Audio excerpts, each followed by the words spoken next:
Shalom semua, saya mau semangat saudara-saudari. Walaupun banyak sekali yang bikin kita nggak semangat, tetapi kita harus semangat. Kenapa? Karena firman Tuhan itu nggak akan gagal. Ya. Nah, hari ini temanya adalah kemunduran menjadi kebangkitan. Ya, setback to comeback. Kalau beberapa saat yang lalu kita bicara disappointment into God's appointment, saudara. Jadi disappointment itu kekecewaan. Ya, disappointment. Kita ilangin this-nya jadi appointment, ya. Sekarang kita melihat setback to comeback. Jadi kita ganti set-nya jadi come-nya, ya. Ya, itu permainan kata-kata tetapi menarik untuk gampang diingat, saudara. Kata Indonesianya adalah kemunduran menjadi kebangkitan. Saudara, ini adalah suatu kelanjutan karena saya percaya Tuhan mau menekankan kepada kita. Menekankan berulang-ulang, jadi supaya itu nempel di kita, saudara-saudari, ya. Jadi jangan anggap ini, aduh kok sama. Ini bukan sama, ini sesuatu kelanjutan. Firman Tuhan itu hidup, terus dia menyatakan bicara kepada kita. Nah, dari beberapa saat yang lalu, kita sudah melihat bahwa bagaimana mengubah kekecewaan menjadi kemenangan, itu sebenarnya rangkaian dari sebelumnya. Ya, jadi kita disuruh jangan sekedar bereaksi dengan keadaan apa yang terjadi sama kita, tetapi kita mulai bereaksi berdasarkan status kita, saudari. Ya, jadi status ini kita ada 4P, jadi position, possession, jadi protection dan power, saudara. Bahasa Indonesia tadi ada di situ. Posisi apa yang Anda miliki di dalam Kristus, kuasa yang Tuhan sudah sediakan, dukungan yang Tuhan berikan kepada Anda, saudara. Kemudian Anda juga melihat bahwa hidup ini selalu ada masalah. Tetapi di tangan Tuhan, masalah menjadi suatu proses, saudara. Masalah bukan untuk menjatuhkan kita, masalah bukan untuk membuat kita menderita, tetapi masalah bukan datang dari Tuhan, tetapi masalah Tuhan pakai untuk memproses kita, saudara. Ya, prosesnya itu apa? Supaya kita makin percaya sama Tuhan, dan Tuhan bisa mempercayai kita, saudara. Tuhan tuh mau banyak sekali mempercayai. Seperti begini loh, Anda mau mempercayakan sesuatu yang besar, misalkan Anda punya perusahaan, mempercayakan anak Anda kan harus sudah dewasa dulu. Anda nggak mempercayakan perusahaan Anda kepada anak yang baru 5 tahun ataupun baru 11 tahun, 12 tahun. Dia harus bertumbuh.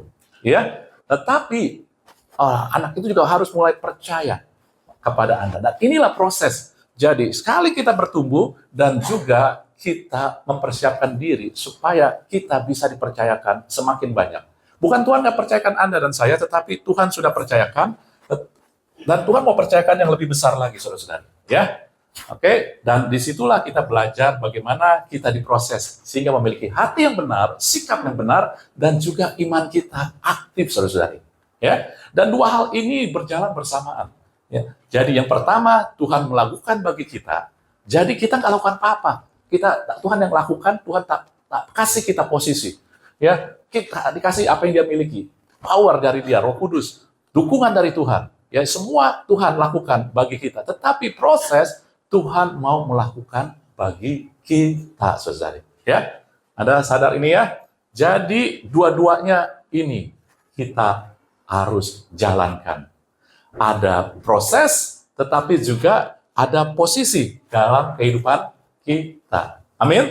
Ya. Oke. Nah, ini yang beberapa saat yang kita sudah belajari, saudari. Nah, sekarang mungkin orang akan bertanya, Pak, bagaimana aplikasinya? Gitu. Nah, hari ini kira-kira kita akan melihat proses aplikasinya, ya, walaupun mungkin Anda sudah dapat gambaran, tetapi supaya lebih jelas, hal-hal yang lebih detail, saudari. Ya, kita akan masuk dalam tema kita hari ini adalah kemunduran menjadi kebangkitan. Setback, ya, into comeback, saudara-saudara. Amin. Nah, sebelumnya itu Anda harus tahu dulu kemunduran itu apa, setback itu apa. Ya, jadi kita bisa melihat setback adalah perubahan keadaan yang menjadi buruk, saudara. Jadi keadaan kita kok jadi tambah jelek ya, gitu ya. Terus kemudian kok ini jadi tambah berantakan ya, kok masalah jadi tambah banyak ya. Yang satu aja belum selesai, ini udah datang lagi. Bahkan kemunduran itu adalah bisa yang disebut orang kejatuhan tiba-tiba. Tiba-tiba kok, semua kok jadi berantakan. Ya dulu nggak pernah begitu, kok sekarang jadi berantakan gitu, saudara. Nah, inilah kemunduran, saudara. Ya, Anda harus mulai sadari itu. Nah, beberapa hal yang harus kita tahu tentang kemunduran ini adalah bukan datang dari Tuhan. Bukan datang dari Tuhan. Kemunduran sama sekali bukan dari Tuhan. Kita harus tahu dulu itu, ya. Jangan bilang, waduh kalau saya kayak begini, kita ada berantakan, masalah datang. Ini dari Tuhan untuk menguji saya. Bukan. Tuhan tidak bisa diuji, Tuhan tidak mencobai dan tidak bisa dicobai, saudara. Ya.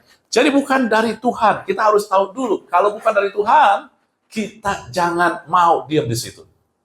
Nah, dari Tuhan apa? Dari Tuhan, saudara, Anda harus yakin dulu bahwa segala kemunduran, walaupun itu beruntun, walaupun itu datangnya terus, dan belum selesai juga udah begitu lama, Anda harus tahu bukan dari Tuhan. Oleh sebab itu, jangan mau diam di situ. Amin. Nah, firman-Nya Tuhan jelas dikatakan. Ini menarik, saudara-saudara. Firman Tuhan dalam 2 Samuel, ya 2 Samuel 2 ayat 14, ya, yuk kita baca sama-sama, saudara. Ini supaya meresap di pikiran kita. 1, 2, 3. Sebab pasti mati kita seperti air yang tercurah ke bumi yang tidak terkumpulkan. Tetapi Allah tidak mengambil nyawa orang, melainkan Ia merancang supaya orang yang terbuang jangan tinggal terbuang daripadanya. Saudara-saudari, ayat ini buat saya bicara luar biasa. 1, kita pasti mati nggak?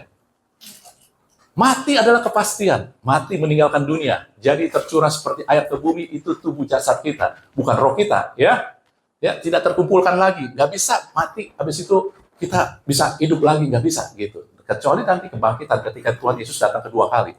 Nah, sama seperti mati adalah suatu kepastian, maka Tuhan juga memberikan rancangan kepastian supaya kita tidak terbuang. Kita tidak ada di dalam kemunduran terus. Dengan bahasa yang kita mau kaitkan hari ini. Jadi, kebangkitan, comeback, kebangkitan itu adalah rancangan Tuhan yang pasti. Katakan sama-sama saya. Kebangkitan adalah rancangan Tuhan yang pasti. Bukan kebangkitan akhir zaman, kebangkitan hidup Anda dan saya adalah rancangan Tuhan yang pasti. Kita harus pendemin dulu di pikiran kita. Sehingga ketika apapun yang Anda hadapin hari-hari ini, masalahnya yang bikin Anda itu sepertinya, kok jadi hidup saya berantakan, kok dulu lebih baik dari sekarang. Itu tidak tetap. Anda harus yakin Tuhan punya rancangan yang membuat Anda tidak terbuang daripada Tuhan. Tuhan adalah kehidupan. Tuhan adalah kebangkitan. Kalau Anda terbuang dari Tuhan, artinya nggak ada kehidupan, nggak ada kelimpahan, nggak ada kebahagiaan, nggak ada pemulihan, nggak ada kesembuhan, saudara. Dan itu bukan dari Tuhan. Kecuali kalau Anda dekat sama Tuhan, bukan dekatnya artinya di dalam, memang kita dekat, saudara. Tetapi ketika Anda tidak terbuang, Anda ada Tuhan, maka kehidupan itu ada. Pemulihan itu ada, kesembuhan itu ada, saudara. Ini ayat ini ngomong seperti itu. Ya. Jadi sama seperti mati adalah kepastian bagi tubuh kita yang masing dunia yang masing fana, maka kebangkitan adalah suatu rancangan Tuhan yang pasti. Tetapi itu rancangan. Ketika kita mau ikuti rancangannya, baru terjadi. Makanya Yeremia 29 ayat 11, ya, dia katakan bahwa dia tahu bahwa Tuhan punya rancangan yang membatangkan masa depan penuh harapan. Damai sejahtera, bukan kecelakaan. Amin ya, saudara-saudari? Nah, inilah yang Tuhan berikan kepada kita, saudari. Jadi, Anda harus yakin bahwa Tuhan merancangkan kebangkitan. Kebangkitan artinya, saudara, bukan akhir zaman, pemulihan. Ya. Nah, yang lain adalah, saudara, kalau Anda terus kemunduran setback ini, maka saudara, Anda akan mendengar, kalau Anda fokus terus pada kemunduran, maka Anda sedang mendengar suara-suara yang bukan dari Tuhan. Suara-suara dari iblis. Karena ketika Tuhan merancangkan kebangkitan, maka Dia melakukan. Dia melakukan banyak buat kita. Tahukah Anda, saudara, bahwa saat ini Tuhan, Imam Besar Agung kita, dalam Ibrani 7 katakan, dia bersyafaat bagi kita. Syafaat dia bukan untuk supaya Anda diberkati. Anda sudah diberkati oleh karya Yesus 2000 tahun lalu di atas kayu salib. Syafaat dia adalah supaya Anda mendengar suaranya, mendengar perkataannya, firmannya, bukan dunia. Kenapa? Karena dunia akan memperkatakan begitu banyak ketika Anda sedang mundur, datanglah tuduhan. Ini karena kamu berdosa. Ini karena kamu nggak taat. Banyak saudara. Lalu dikatakan, ini dia, Tuhan menghukum kamu. Saudara-saudari. Ya, ini yang dikatakan Tuhan. Oke? Nah, ketika kita hidup di dalam rancangan kebangkitan, Tuhan nggak diam-diam aja. Tuhan, ya saat ini, dia sudah selesaikan segalanya, tetapi dia masih bersyafaat. Tujuan adalah Anda dan saya dengar suara dari firman kebenaran, bukan dari tuduhan daripada dunia. Ketika Anda, karena cenderung begini, ketika kita ada masalah, ketika kita punya kejatuhan, kemunduran, kecenderungan adalah suara-suara negatif itu datang. Tuhan sedang hukum kamu.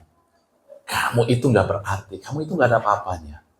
Kamu itu tergilas, kamu kalah bersaing. Banyak macam saudara-saudari, tuduhan-tuduhan itu. Itulah, kita bisa dituduh hal-hal yang itu. Itu gara-gara kamu dulu didik anak nggak benar, saudara. Mungkin iya. Tetapi Tuhan selalu punya rancangan untuk kita naik. Ketika dia datang ke muka bumi, dia sudah tahu bahwa dunia itu nggak beres. Dunia itu berantakan. Dia nggak mengharapkan kita untuk beres dengan kekuatan sendiri. Dia mau beresin kita dengan kekuatan dia, saudara. Amin ya? Dan kalau Tuhan, oleh sebab itulah, ini yang Tuhan lakukan. Dia mau kita, dia bersyafaat supaya kita mendengar kebenaran firman Tuhan. Yang kita di sini sampaikan juga, bahwa Anda sudah dibenarkan. Dan ketika iblis menuduh hal-hal yang buruk kepada Anda, kita dapat pembelaan. Dan Tuhan terus melakukan. Kita dengar, oh Tuhan berdoa, Tuhan ada bersama kita. Itulah intercession, itulah syafaat, saudara-saudara. Sehingga akhirnya Anda bisa mendengar, saudara, hal-hal yang bahwa Anda itu mampu, bukannya Anda itu nggak mampu. Anda itu bisa bangkit, bukannya nggak bisa bangkit. Ini yang Tuhan mau kita sadari. Dan ini yang Tuhan juga lakukan, doakan, arti intercession, supaya Anda mendengar itu, saudara. Tetapi dia sudah lakukan semuanya, dia sudah sediakan semuanya, ya. Karena ada orang bilang, kan dia sudah lakukan semuanya, kenapa dia masih bersyafaat? Karena Anda, Mas, dan saya masih selalu diganggu dengan suara-suara yang datang dari dunia dan si iblis. Dia harus juga berdoa buat Anda dan saya. Oke ya? Nah, saudara, ini yang terjadi. Sekarang kita mau melihat tuntunan Tuhan, ya, yang praktikalnya. Kita akan mau melihat tuntunan Tuhan dari cerita Gideon, saudara-saudari. Anda tahu ya Gideon? Saya harap Anda semua sudah tahu, kita nggak baca lengkapnya, bahwa Gideon adalah salah satu hakim yang Tuhan pakai untuk membebaskan orang Israel, saudara-saudari. Ya, nah, kita lihat aja dalam Gideon 6 ayat 11, kemudian dikatakan begini. Kemudian datanglah malaikat Tuhan dan duduk di bawah pohon tarbantin di Ofra, kepunyaan Yoas. Orang Abiasar itu sedang Gideon anaknya mengirik gandum dalam tempat pemerasan anggur agar tersembunyi bagi orang Midian. Saudara-saudari, Anda sudah baca ya? Siapa yang datang kepada Gideon? Hah? Siapa? Malaikat Tuhan. Oke, ya. Dan Gideon takut bersembunyi terhadap siapa? Orang Midian. Orang Midian. Saudara tahu nggak orang Midian itu siapa? Orang Midian secara garis keturunan masing sanak family dari orang Israel. Anda tahu Abraham? Abraham itu ketika istrinya meninggal, dia menikah lagi dengan keturah. Dan salah satu anaknya adalah orang Midian ini. Anda tahu Musa? Musa ketika dia membunuh orang Mesir, dia lari ke padang gurun, dia menikah dengan anaknya si Yetro. Yetro adalah imam orang Midian, saudara-saudara. Jadi Midian bukan orang-orang yang jauh. Midian adalah lambang daripada keluarga. Jadi kadang-kadang yang membuat kita takut, gentar, yang membuat kita mundur, saudara-saudara, adalah keadaan keluarga kita. Family kita. Midian bukan orang jauh. Ya, Kadang-kadang yang membuat kita kecewa, saudara, kadang yang membuat kita penuh pikiran, aduh, bukannya keadaan kita, keadaan keluarga, keadaan anak, keadaan suami, keadaan istri, keadaan kakak, adik. Kadang-kadang itu, saudara. Itu yang kemunduran itu bukan tentang diri kita doang, terlalu kecil hidup untuk diri kita sendiri. Kadang-kadang kita ngelihat keluarga kita, dan kita jadi menderita, saudara. Pemulihan Tuhan bukan pemulihan diri kita aja. Kita udah belajar, covenant Tuhan, ya, apa yang Tuhan mau pulihkan, itu juga termasuk keluarga kita. Oleh sebab itu, jangan mau mundur ketika keluarga kita punya masalah. Karena itu juga bagian yang Tuhan mau pulihkan kepada kita. Amin ya? Lalu Anda tahu, orang Midian itu tinggalnya di padang gurun. Dan orang Midian ini terkenalnya apa? Mereka tuh jago bikin tenda, karena padang gurun. Anda ngelihat kan, Yitro itu, mertuanya Musa, dia tinggal di padang gurun. Berpindah-pindah, tetapi mereka karena di padang gurun butuh tenda yang kuat, yang bagus, yang gampang dibangun. Ya, kayak Pak Yangkong kemarin bikin tenda-tendanya kan gampang didirikan ya, gampang didirikan, dilipat, dibikin kuat. Ini orang Midian jago. Jadi dalam saat itu artinya apa? Dia bisa jual. Jadi Midian adalah ketakutan terhadap Midian, adalah ketakutan terhadap finansial. Karena ini bicara tenda yang dimana bisa dijual, diperdagangkan. Karena memang orang Midian terkenal. Kalau Anda baca sejarahnya, pada saat itu orang Midian terkenal dan trade commerce dia, perdagangan mereka adalah tenda. Itu keahlian mereka jual beli tenda, saudara. Jadi dengan kata lain, Anda juga bisa melihat Midian adalah lambang bagaimana kekhawatiran kita, kejatuhan kita di dalam finansial. Lalu kalau Anda lihat ayat sebelumnya, saudara, ayat sebelumnya, saya lupa ayat 6 kalau nggak salah, orang Midian ketika menyerang orang Israel, ya mereka mengambil hasil gandum mereka, itu seperti belalang. Datangnya nggak sendiri, saudara. Jadi orang Midian adalah lambang masalah yang datang begitu banyak, datang seperti awan gelap, saudara. Jadi masalah nggak sendiri, udah satu, datang lagi yang lain. Mungkin kemunduran kita adalah, ini belum selesai, udah terjadi lagi yang lain, masalah-masalah yang lain. Ini kebutuhan yang satu belum dicukupin, udah datang lagi kebutuhan yang lain, saudara. Ya, anak uang sekolah belum lunas, ada lagi, rusak lagi lah. Dapur, kompor, gitu. Anda harus keluar duit lagi. Belum itu lagi, atau kaki kesandung, mesti ke dokter lagi, berobat lagi. Kalau dunia bilang, lu jadi sial, hati-hati lo. Dunia akan bilang gitu. Tapi Anda ingat kan, itu suara dunia. Suara Tuhan kan gitu. Anda pasti disediakan kebangkitan oleh Tuhan. Amin, saudara. Dan inilah Midian. Jadi setiap dari kita akan mengalami hal-hal yang datang dari Midian ini.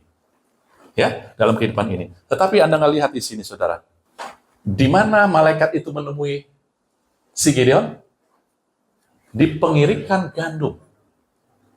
Tapi Gideon daripada mengirik gandum di tempat pengirikan gandum, dia mengirik gandum dalam tempat pemerasan anggur. Aneh nggak? Agar tersembunyi memang. Agar tersembunyi. Tetapi kita harus ngelihat lebih dalam lagi, insight-nya lagi. Nah, supaya Anda dan saya tahu pengirikan gandum zaman itu adalah begini. Itu akan seperti ini, saudara. Nah ini, dataran, ada batu yang rata, dataran yang rata. Harus cukup luas, karena kan gandumnya banyak. Lalu ditebar, lalu digiling di situ, saudara-saudari. Ini ada giling, kadang alat bantu, pakai kuda, pakai lembu, digiling. Lalu ketika digiling, maka ada orang-orang lain lagi yang di sini akan tebarkan gilingan itu supaya oleh angin, nanti sekam dan bulirnya itu terpisah. Ya kan? Jadi mereka masih tradisional. Kalau sekarang ya pakai mesin. Tapi kalau saat itu ketika udah digiling, dipisahin butir-butirnya, lalu masih diangkat lagi supaya saudara sekamnya terpisah oleh angin gitu. Dia akan sekop pakai sekopan ini, dia pakai sekopan, maka lalu angin. Jadi harus tempat yang terbuka, saudara-saudari, kadang-kadang di atas gunung supaya angin mengalir sehingga itu gampang terlihat. Ya. Dan tujuan daripada mengirik gandum secara rohani adalah mengirik gandum itu Anda memisahkan dan Anda dapat dari gandum, jadi berkas gandum, akhirnya Anda dapat gandum. Artinya begini, Anda dapat penyingkapan, Anda dapat revelation. Itu makna rohaninya. Ya. Tetapi dia ada, harusnya di sini, kalau dia mengirik gandum, akan ketahuan dari jauh, dari debunya, oleh orang-orang Midian. Itu secara fisik. Sehingga dia nggak berani di situ, saudara. Ya. Yang dia lakukan adalah, dia mengirik gandum di pemerasan anggur. Pemerasan anggur zaman dulu kayak begini, saudara. Jadi, mereka akan gali tanah ke bawah, ya, makin besar, tempat pemerasan anggurnya makin besar. Lalu mereka akan datang ke situ, mereka akan dia taruh di sini, saudara, di anggurnya, ya. Nanti mereka injak-injak. Itu pasti kayak gitu, ya. Pasti injak-injak, lalu nanti air anggurnya akan mengalir ke lubang yang lebih dalam. Nah, didiemin dulu, difermentasi, pakai apa nggak tahu, nanti pakai baru disendok, saudara. Ketika mereka nginjak, mereka tuh kadang sambil nyanyi gitu, ya. Kadang kalau jadi sedih, lagu yang sedih. Nah, kalau lagi gembira, lagu yang gembira. Oke ya, Anda ngelihat ya. Nah, sekarang Anda bayangkan. Untuk mengirik gandum, itu butuh lembu untuk menggiling. Kalau di tempat di sini, pemerasan anggur, bisa nggak lembu? Nggak bisa. Jadi apa yang dia lakukan? Pakai kekuatan dia sendiri. Pakai alat dia sendiri. Mungkin pakai palu dia sendiri, palu kayu dia sendiri. Saudara. Jadi Anda bayangkan betapa beratnya kerjanya. Jadi ketika malaikat menemukan si Gideon di pemerasan anggur sedang mengirik gandum, artinya ini adalah kehidupan yang sengsara, kehidupan yang gak efektif sama sekali. Kehidupan yang harus kerja keras, udah kerja keras, tapi nggak ada hasilnya. Dan inilah kemunduran, saudara. Anda udah kerja keras, tapi nggak ada hasilnya, nggak efektif sekali kehidupan kita, saudara. Apapun juga bentuknya. Anda udah berusaha untuk memperbaiki hubungan di keluarga, udah berusaha, tapi nggak ada hasilnya, saudara. Belum ada kelihatan hasilnya, nggak efektif sama sekali. Jadi Anda bisa bayangkan betapa mengerikan. Jadi mengerikan jadi ini, saudara, mengirik gandum dalam tempat pemerasan anggur, kerja keras, tapi nggak ada hasil. Nggak ada hasil sama sekali. Mungkin Anda saat ini enggak. Tetapi saya katakan, Tuhan tahu dunia nggak akan tambah baik. Bukan karena Tuhan, tetapi memang dunia udah jatuh, saudara. Ya, sebab itu, kalau kita mengalami ini, dan kita mungkin bisa menghadapi ini, jangan punya mentalitas menyerah. Karena Tuhan merancangkan kebangkitan kita. Itu suatu kepastian. Amin. Nah, Anda tahu juga bahwa ketika dia mengirik anggur dalam tempat pemerasan anggur, saudara, mengirik gandum, ya, dalam memeras anggur. Kenapa? Ketika dia mengirik itu dalam gandum, dia nggak mau dilihat, saudara. Nggak mau lihat, bukan dimalu, tapi khawatir, takut dirampas, dirampok, dianiaya, dipermalukan. Itulah. Ini adalah tempat tersembunyi. Anda ngelihat tadi gambarnya kan ya? Ini adalah tempat tersembunyi, saudara. Sorry. Ini tempat tersembunyi. Kalau ini terbuka, orang bisa lihat dari jauh. Kalau ini dia bisa di dalam. Makin besar, makin dalam, dia makin nggak kelihatan, saudara. Bahkan ada beberapa tempat seperti goa. Jadi tingginya lebih tinggi dari manusia, dalamnya gitu ya, lebih dalam daripada manusia, saudara, di tempat itu. Ya. Dan itu bisa terjadi supaya itu tersembunyi. Jadi pengirik gandum dalam tempat anggur itu bicara juga Anda hidup di dalam tenggelam. Anda tenggelam dalam kekhawatiran, kegelisahan, ketakutan. Malam nggak bisa tidur. Kalau tidur keringetan, bukan karena panas. Hari-hari ini kan panas ya, bukan AC-nya rusak. Tetapi tubuh kita terus mikirin masalah sehingga akhirnya nggak berfungsi normal, bukan beristirahat, tubuh tetap aktif, akhirnya tubuh kita jadi panas, ya keringetan, saudara. Ya, jadi kita tidur nggak bisa tenang, penuh dengan kegelisahan, akhirnya ya udah nggak bisa tidur hanya beberapa jam, keringetan, lepek, gelisah, banyak minum. Kalau banyak minum artinya Anda bangun terus ya, Kalau Anda tidur kan nggak bisa minum gitu ya. Kalau Anda bangun terus banyak minum. Kalau bangun malam kan haus nggak Anda? Haus. Jadi kalau banyak minum artinya Anda terbangun terus. Ya, jadi itu saudara-saudari. Nah, menarik saudara bahwa Tuhan menemukan ataupun malaikat Tuhan menemukan Gideon di pemerasan anggur saudara-saudari. Ya. Nah, disitulah kenapa Tuhan menemukan Gideon di pemerasan anggur. Ini adalah sesuatu yang penting, saudara. Tuntunan buat kita. Bukannya gandum di tempat pemerasan anggur. Sekarang kita ngelihat pemerasan anggurnya. Kalau tadi gandum, mengirik gandum di tempat pemerasan anggur. Sekarang di pemerasan anggur. Karena malaikat Tuhan menemukan Gideon di pemerasan anggur. Saudara, saudari, bisa nggak dengan keadaan yang kayak begitu, Gideon nggak melakukan apa-apa? Sehingga dia bilang gini, kalau keluarga bilang, girik gandum. Gideon bilang, girik gandum tadi ketahuan sama orang Midian, diambil gandum kita. Bisa nggak dia begitu? Lalu dia nggak melakukan apa-apa? Bisa. Ya kan? Banyak yang kita orang kayak begitu. Aduh, percuma lah. Kita usaha juga, ntar juga untungnya nggak seberapa. Aduh, kerja percuma lah. Gajinya cuma kecil. Tetapi Gideon, walaupun harus kerja keras, dia tetap pergi ke pemerasan anggur. Karena inilah bagian kita. Tetap berusaha dan lakukan yang benar. Banyak kita ketika kita mengalami kemunduran, lalu diam, udah nggak mau lakukan. Kita nggak mau bekerja keras lagi, berusaha dan lakukan yang benar. Bahkan banyak orang ketika punya masalah, saudara, punya kemunduran, yang mereka lakukan justru yang nggak benar, saudara. Bisa nggak Gideon itu sekedar mencuri aja? Udah mencuri aja dari orang yang punya gandum. Kalau nggak balas lagi sama orang Midian. Bisa. Tapi dia nggak lakukan. Dia tetap lakukan cara yang benar. Dia berusaha dengan semampu dia. Saudara-saudari, ketika kemunduran datang, keadaan setback datang dalam hidup kita, yang kita bisa lakukan adalah kita tetap berusaha dan kerjakan dengan cara yang benar. Jangan ikut-ikutan dunia. Dunia kalau susah, mereka bisa menghalalkan segala cara. Saya udah susah, nggak apa-apalah mencuri, nggak apa-apalah nyusahin orang dikit. Enggak, saudara. Kita anak Tuhan, anak raja. Tetap lakukan yang benar dalam hidup kita, saudara. Ya. Lalu Anda tahu nggak bahwa tadi Anda ngelihat dari gambar, kalau pengirikan gandum, Anda nggak kerja sendiri, ya kan? Banyak dan di tempat yang luas terbuka. Tetapi di pemerasan anggur, Gideon sendirian, saudara. Ini bicara kenapa? Ini bicara secara rohani. Dia mencari hiding place. Pemerasan anggur. Anda ingat ketika Yesus di Taman Getsemani, dia anggur ilahi sedang diperas.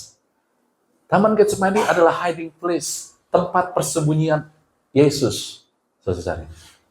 Artinya apa sih? Ketika kita hidup susah, masalah datang, kita sedang mundur, jangan pernah tinggalkan, jangan pernah lupakan waktu kita sendirian sama Tuhan.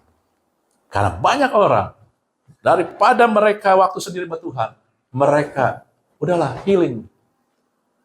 Saudara, healing kadang pakai duit. Makin pusing lagi nanti gitu ya. Ya kan? Ya. Ya jadi oke lah, kadang-kadang 1-2 kali healing gitu. Tapi kalau kebanyakan dikit-dikit healing, saudara, healingnya yuk ke mall, nonton, itu kan pakai duit, saudara. Ya, nah kadang-kadang biasakanlah healing kita adalah quiet time, waktu tenang bersama Tuhan. Anda akan diberkati lah. Karena itulah waktu tenang, itulah yang membuat kita jadi dengar dan melihat suara Tuhan, saudara. Anda bisa dengar, lalu Anda bisa melihat, Tuhan ternyata mau menghendaki saya bangkit. Tuhan punya rancangan kebangkitan, rancangan masa depan. Disitulah saya dengar, saya lihat Tuhan sedang berdoa buat saya. Saudara. Berdoa bukannya untuk berdoa supaya kita itu tertarik ya mendengar suara Tuhan daripada suara dunia, saudara. Amin. Anda ngerti? Jadi kenapa malaikat menemuin Gideon? Mungkin dia satu-satunya orang yang mengirik gandum di pemerasan anggur, saudara. Ya, jadi Tuhan bukan milih orang sembarangan, tapi Anda sudah dipilih karena Anda sudah dengar kebenaran firman ini. Amin. Ya, kita yang sudah dengar ini, nah ini dia, kita sudah mendengar, arti kita sudah dipilih, saudara. Oke, kita lanjut, saudara. Kemudian tadi malaikat Tuhan menampakkan diri kepada Gideon, saudara ya. Kemudian datanglah malaikat Tuhan. Ketika malaikat Tuhan datang, ayat 12-nya katakan begini. Malaikat Tuhan menampakkan diri kepadanya dan berfirman kepadanya demikian. Tuhan menyertai engkau, pahlawan yang gagah berani. Ini udah sering kita katakan, kita sering lakukan, saudara. Kita kupas. Nah, saudara, kenapa dia harus mendengar suara ini? Karena kita lebih sadar keadaan kita, kemampuan kita, daripada siapa kita di dalam Tuhan. Dengan kata lain, kita lebih sadar keadaan kita terhadap dunia daripada identitas kita di dalam Tuhan.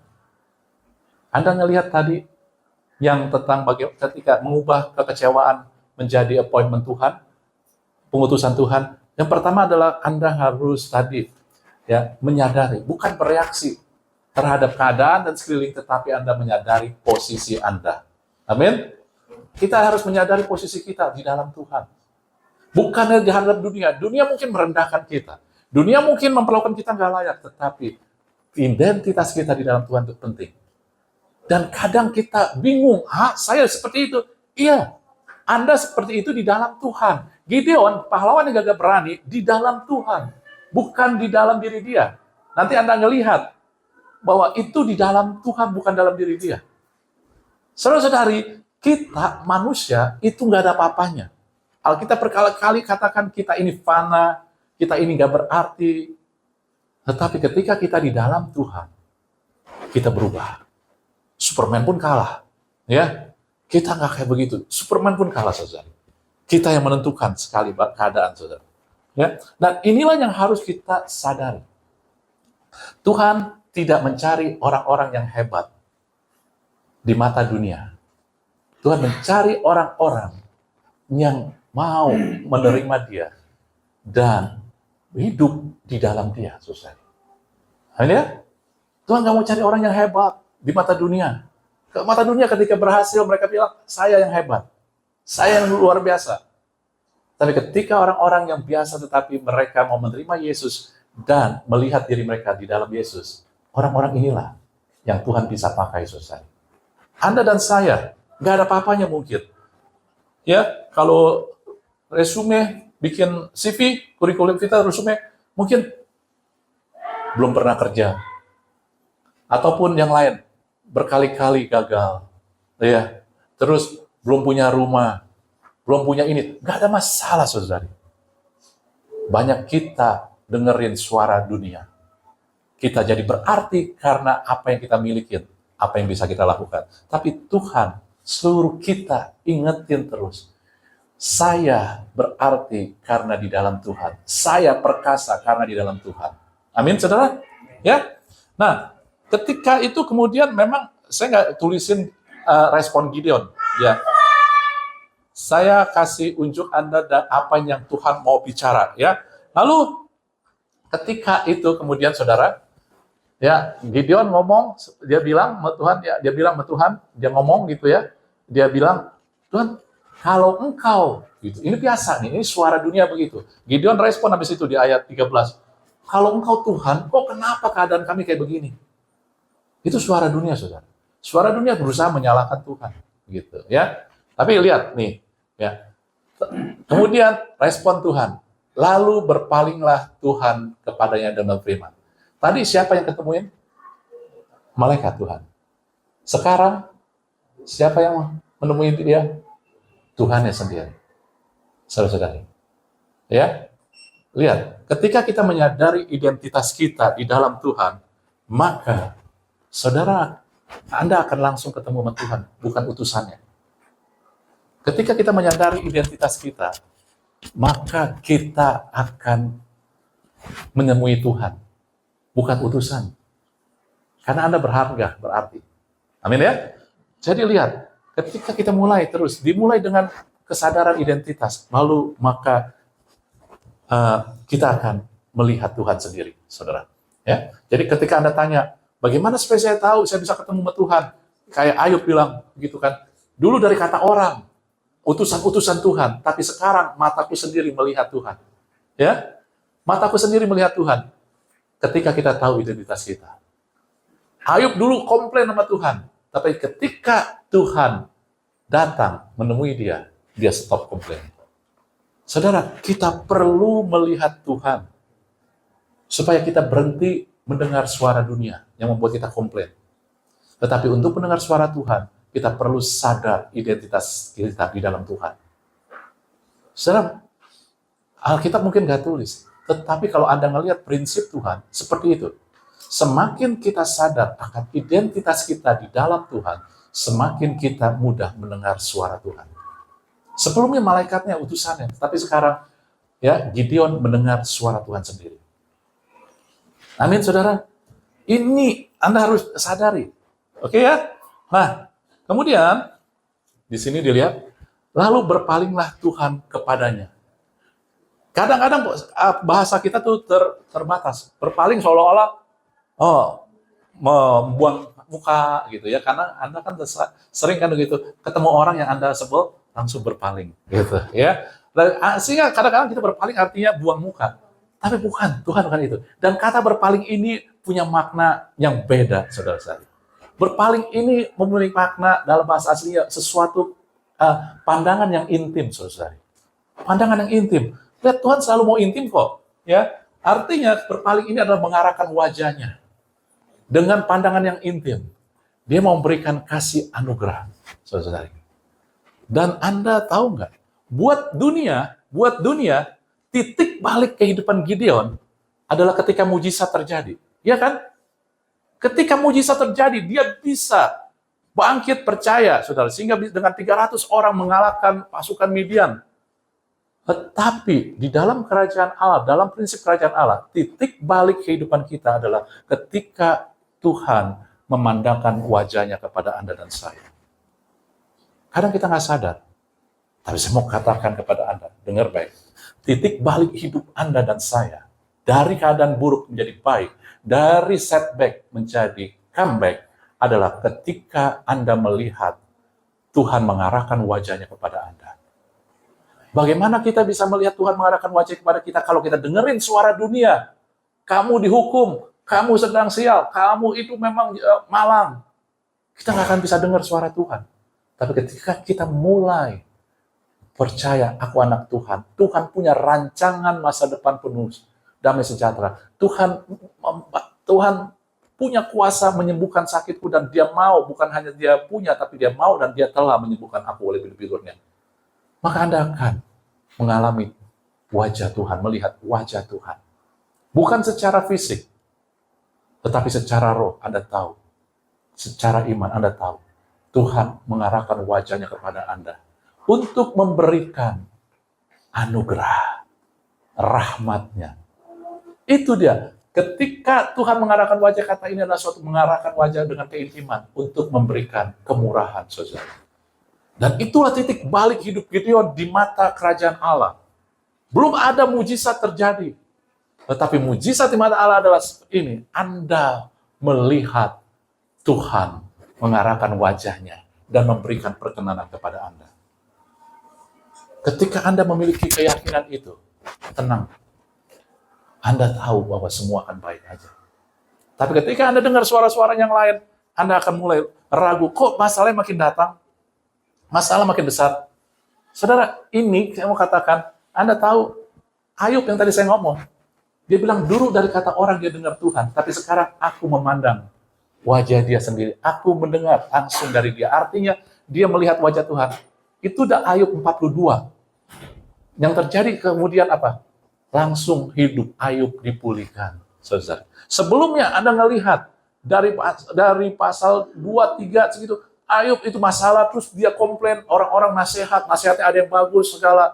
Tetapi kunci titik balik pemulihan Ayub ada di Ayub 42, mungkin ayat 2. Dulu dari kata orang, tapi sekarang aku melihat sendiri. Tuhan. Titik baliknya. Sesudah itu Ayub dipulihkan, saudara. Titik balik kehidupan Petrus pun sama, saudari. Ketika dia memandang, Yesus memandang kepada Petrus, engkau Simon, anak Yohanes, engkau akan dinamakan Kefas. Titik balik perubahan Petrus menjadi batu karang yang kokoh ketika dia melihat wajah Yesus. Yesus mengarahkan wajahnya kepada Petrus. Titik balik kehidupan Saulus menjadi Paulus ketika di tengah jalan dia bertemu dan Yesus mengarahkan wajahnya kepada dia. Dan sejak itu, itulah titik balik Saulus menjadi Paulus. Jadi kita bukan harus langsung seperti Paulus ngelihat secara roh, bukan. Sekarang Anda punya sesuatu yang pasti dan tetap, yaitu firman Tuhan. Dulu zaman Saulus belum ada, zaman Petrus belum ada firman, zaman si Ayub belum ada firman yang tertulis seperti ini. Tapi Anda dan saya sekarang punya firman yang tertulis. Anda bisa melihat firman itu adalah Yesus sendiri. Sehingga Anda ketika Anda percaya firman, Anda baca firman, itu seperti Tuhan mengarahkan wajahnya kepada Anda. Dan itulah titik balik kehidupan kita, saudara. Amin. Nah, saudara, ini saya bilang, titik balik itu adalah ketika Tuhan mengarahkan wajah kepada kita dan memberkati kita dengan kasih anugerah, kemurahan Tuhan. Bukan ketika keadaan berubah. Justru anugerah Tuhanlah yang mengubah keadaan kita. Ya, saudara, anugerah Tuhan yang mengubahkan keadaan kita. Lalu saya nggak langsung ayat lainnya lagi, gitu ya, ayat pakai kita masih ini. Kemudian Tuhan ngomong, setelah dia mengarahkan wajahnya, yaitu secara nggak langsung, secara roh memberikan anugerahnya, rahmatnya, bukan hukumannya, saudara. Lalu Tuhan bilang, pergilah dengan kekuatanmu dan selamatkanlah orang Israel. Tuhan tidak mencari orang yang hebat, orang yang luar biasa. Pergi dengan kekuatanmu. Apa adanya kamu. Tuhan nggak suruh kita, wah kalau saya baru punya usahanya berhasil, saya punya pekerjaan yang mantap, saya punya apa lagi, saudara, harta yang berlimpah, baru Tuhan pakai. Enggak. Pergi dengan kekuatanmu. Kekuatanmu aja, yang sekarang aja. Banyak orang menunda berbuat sesuatu, menunggu Tuhan berbuat sesuatu, padahal Tuhan sudah berbuat. Karena dia menunggu Tuhan mengubah keadaannya. Tetapi Tuhan mau kita berjalan mengubah keadaan itu. Jangan tunggu keadaan berubah dulu, saudara. Amin ya? Itu yang harus mulai kita sadari. Banyak orang enggak, saudara. Ada orang nunggu dulu, saya baru merasa kalau diurapi baru. Saudara, dengan kata lain di sini juga, ya, bahwa, saudara, Gideon perlu nggak kekuatan? Perlu nggak kekuatan yang adikodrati untuk mengalahkan orang Midian? Perlu nggak? Perlu. Anda perlu nggak untuk mengalahkan musuh-musuh kita yang menyerang kita? Perlu. Karena Gideon dengan kekuatan sendiri aja ngumpet. Tetapi ketika dia ngumpet, dia nggak melakukan sesuatu, nggak akan terjadi apa-apa. Dan kita bisa melakukan sesuatu, kita baru bisa melakukan sesuatu ketika Tuhan menemui dia. Saudara, Tuhan sudah menemui kita 2000 tahun lalu di atas kayu salib. Dia sudah ampuni kita. Bapa, ampunilah mereka. Kita sudah nggak tertuduh lagi. Roma 8, nggak ada lagi condemnation, nggak ada lagi penghukuman pada siapa di dalam Kristus. Jadi kuasa dosa yang membuat Anda nggak diberkati, sudah Yesus genapin. Anda hidup di dalam berkat Tuhan. Bukan berarti kita mau berbuat dosa, bukan. Kita nggak usah ulang-ulang itu lagi, saudara. Ya, bukan itu, saudara. Tetapi ketika ini juga, Anda mulai menyadari, sekarang Tuhan di pihak Anda. Anda bisa mampu mengalahkan dosa. Anda mampu menang terhadap setiap peperangan apapun juga. Tetapi ketika Anda nunggu dulu supaya saya memiliki kekuatan itu yang lebih ekstra, kita akan nggak melihat. Kenapa? Karena kekuatan yang Tuhan sediakan akan datang sejalan dengan tujuan Tuhan. Tujuan Gideon adalah selamatkan orang Israel. Maka dia diberikan kekuatan dengan 300 orang mengalahkan musuh yang ribuan orang, saudara. Bukan kekuatan manusia. Jadi seringkali kita menunggu sesuatu berubah, padahal Tuhan enggak gitu. otoritas, kuasa, kekuatan mengalir sejalan dengan tujuan yang Tuhan telah berikan kepada kita. Pengutusan Tuhan dalam hidup kita, saudara.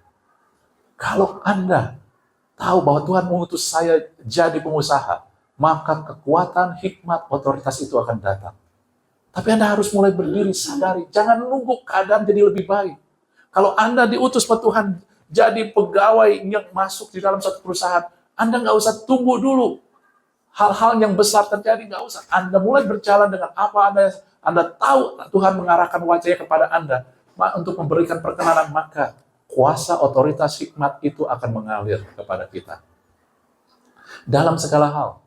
Di dalam keluarga juga sama, saudara. Kita nggak usah nunggu. Dia beres dulu, dia ngampunin dulu, dia berubah dulu. Anda nungguin orang berubah, nggak akan terjadi. Yang Tuhan mau adalah Tuhan sudah bicara kepada kita. Kitalah yang mulai melangkah. Maka akan datang kekuatan. Firman Tuhan katakan di dalam kalau nggak salah dalam Samuel juga, saudara. Jika jalan seseorang berkenan di hadapan Tuhan, maka musuh orang itu pun diperdamaikan. Jadi yang dimulai dengan kalau jalan kita berkenan di hadapan Tuhan, Tuhan bersama kita. Artinya, ya, jalan hidup orang berkenan sama kita. Jika jalan hidup seseorang berkenan di hadapan Tuhan, artinya Tuhan menyertai, maka musuh orang itu pun diperdamaikan. Masalah itu dibereskan. Bukan masalah beres dulu, baru kita benar sama Tuhan. Kita tahu kita sudah dibenarkan sama Tuhan, maka masalah akan diberesin sama Tuhan. Ini yang terjadi sama Gideon, saudara. Dia mulai dengan kekuatan dia beresin cara pandang dia lakukan apa yang dia bisa, maka akhirnya beres, saudara. Dan kalau Anda baca ayat kemudian, Gideon mulai tetap aja. Ya, ini kita ayat-ayat genap, tapi ayat ganjilnya itu komplainnya Gideon. Alasan-alasan Gideon itu memperdengarkan argumen dunia. Aku ini suku yang paling kecil. Di sukuku aku paling muda lagi. Itu alasan semua, saudara-saudari. Kalau Anda baca sebelumnya juga, ya, menyalahkan Tuhan. Tuhan, kenapa kayak begini? Kenapa? Dia nyalahkan Tuhan. Tuhan, kalau Engkau ada, kenapa kami sampai menderita kayak begini, bangsa kami? Kita sering kan suara-suara dunia, suara iblis masuk. Kok katanya cinta Tuhan, Tuhan sayang kamu, kok keadaan kamu kayak begitu? Kok katanya berserulah, maka Tuhan akan menjawab. Kok kamu udah berseru begitu lama, kok nggak jawab-jawab sama Tuhan? Sering nggak?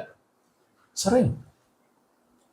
Tetapi dengarkanlah suara Tuhan. Makanya kita pasang ini suara Tuhan semua. Ya, apa yang Tuhan lakukan. Kalau Anda baca ayat ganjilnya, tadi 13, 15, gitu saudara, itu suara iblis, suara dunia, saudara. Ya. Nah, kemudian di ayat 16-nya, saudara. Nih, suara Tuhan lagi. Berfirmanlah Tuhan kepadanya, bukan malaikat lagi. Karena dia sudah melihat Tuhan mengarahkan wajahnya. Maka nggak perlu pengantara lagi. Langsung Tuhan sendiri. Ya, ketika Tuhan memberikan perkenanan kepada Anda dan saya, dia sendiri yang bicara, dia sendiri yang datang, saudara. Dan Anda sudah berkenan karena darah Yesus. Oke, berfirmanlah Tuhan kepadanya, tetapi akulah yang menyertai engkau, sebab itu engkau akan memukul kepala orang Midian sampai habis. Dan firman yang keluar dari mulut Allah nggak akan kembali sia-sia, pakai mengerjakan apa yang diperintahkannya. Hasilnya Gideon mengalahkan orang-orang Midian, saudara. Benar kan? Ya. Kenapa? Dengan kekuatan dia, kehebatan dia. Bahkan Gideon gak berperang. Kalau Anda baca, musuh-musuhnya lari, saling membunuh, saudara. Ya, Gideon gak berperang. Hanya dia pakai taktik Allah aja. Peperangan yang paling gampang itu, saudara. Ya, hal takutnya setengah mati. Kita kadang-kadang udah takut dulu nih. Aduh, masalah berat sekali. Aduh, nggak bisa dah aku keluar. Aku nggak kuat. Kita belum berperang, kita udah bilang kayak gitu. Ini ketika Allah mengarahkan wajahnya. Dan kita berjalan, kita mau hadapin. Ya ternyata peperangannya mudah sekali. Tuhan berperang buat Gideon. Tuhan berperang buat kita, saudari. Kenapa? Karena penyertaan Tuhan. Yang memberi kita kemenangan penyertaan Tuhan. Bukan kehebatan kita, saudari. Amin. Bukan kehebatan kita. Hari-hari ini banyak kali kita cari sana-sini, ya siapa yang bisa bantu saya bisa berhasil. Saudara, yang membuat kita bisa berhasil, Tuhan. Yang buat kita bisa keluar dari masalah, Tuhan. bukannya manusia. Berdiam diri di hadapan Tuhan. Punya hiding place. Ada di pemerasan anggur, saudara. Anda tahu ya, tadi kita bilang secara makna rohani kalau penggirikan gandum itu adalah tempat kita pilah dan revelation. Ya, jadi ternyata dari berkas gandum nggak tahu ada gandumnya. Nah, itu revelation, saudara, kayak begitu, saudara, ya. Tetapi di pemerasan anggur, Anda bukan ditebar, Anda ditekan. Pemerasan anggur adalah bicara tentang Anda mengeluarkan intisari kita. Yesus ketika di Taman Getsemani diperas, dihancurkan, menetes darah, saudara. Karena inti dari dia, kehidupan yang dia bisa berikan adalah darahnya. Karena dalam darah itu ada kehidupan.